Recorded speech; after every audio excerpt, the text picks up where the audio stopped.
সারা দেশে হামের বিশেষ টিকাদান কর্মসূচির উদ্বোধন করেছেন স্বাস্থ্য ও পরিবার কল্যাণ মন্ত্রী সরদার মোহাম্মদ সাখাওয়াত হোসেন।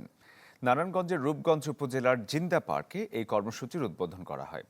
এই কর্মসূচির আওতায় 6 মাস থেকে 59 মাস বয়সী প্রায় 1,70,00,000 শিশুকে টিকা দেওয়ার লক্ষ্যমাত্রা নির্ধারণ করা হয়েছে। সাপ্তাহিক ছুটি ছাড়া বাকি দিনগুলোতে সকাল 8টা থেকে সব স্থায়ী ও অস্থায়ী টিকাদান কেন্দ্রে এই টিকা দেয়া হবে। এছাড়াও প্রতিটি জেলা, উপজেলা, পৌরসভা এবং সিটি কর্পোরেশনে টিকা দেয়া হবে।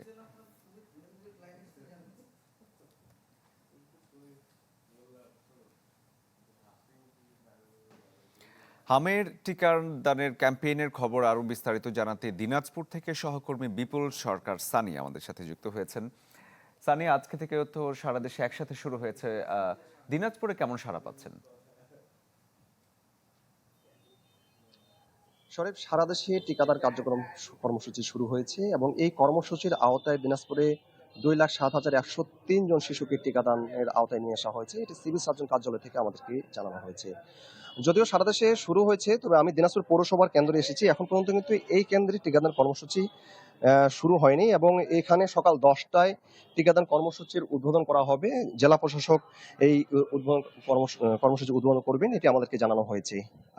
আজকে যে সারা দেশে টিকাদান কর্মসূচি চলছে, 6 থেকে 59 মাস বয়স পর্যন্ত শিশুদের হাম এবং রুবেলা টিকা কার্যক্রম যে চলছে, এই জন্য প্রতিটি ইউনিয়ন, প্রতিটি উপজেলা, প্রতিটি ওয়ার্ড, পৌরসভা একযোগে এই ক্যাম্পেইন চালানো হয়েছে এবং তাদের সবাইকেই এই কর্মসূচিতে যোগদান করার জন্য বলা হয়েছে। যাদের শিশু রয়েছে, শিশুদেরকে নিয়ে আসার জন্য বলা হয়েছে। কি বুঝলেন ভাই? অনলি যেটাই চাই।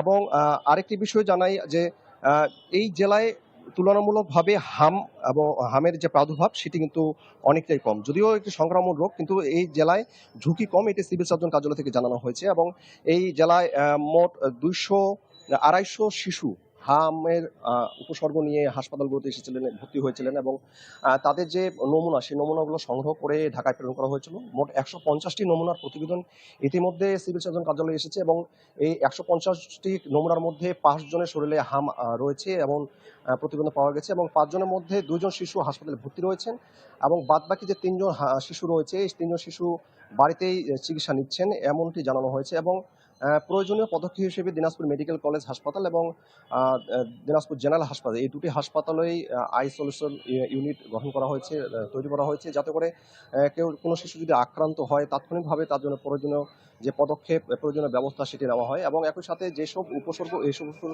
উপসর্গ নিয়ে যেসব শিশুরা আসছেন তাদেরকেও প্রয়োজনীয় চিকিৎসা দেওয়া হচ্ছে। এবং সিভিল সার্জন কার্যালয় থেকে যদিও আমাদেরকে জানানো হয়েছে 2,07,103 জন শিশুর এই টিকাদান কর্মসূচি আওতায় আসবে, এর থেকেও পর্যাপ্ত মজুদ রয়েছে যাতে করে কোনো শিশুই এই টিকাদান কর্মসূচির বাইরে না থাকে, সেই পদক্ষেপটাও রয়েছে, এমনটি সিভিল সার্জন কার্যালয় থেকে আমাদের জানানো হয়েছে। শরীফ। সানি, ধন্যবাদ আপনাকে। দর্শক, হাম পরিস্থিতির খবর দেখছিলেন এতক্ষণ।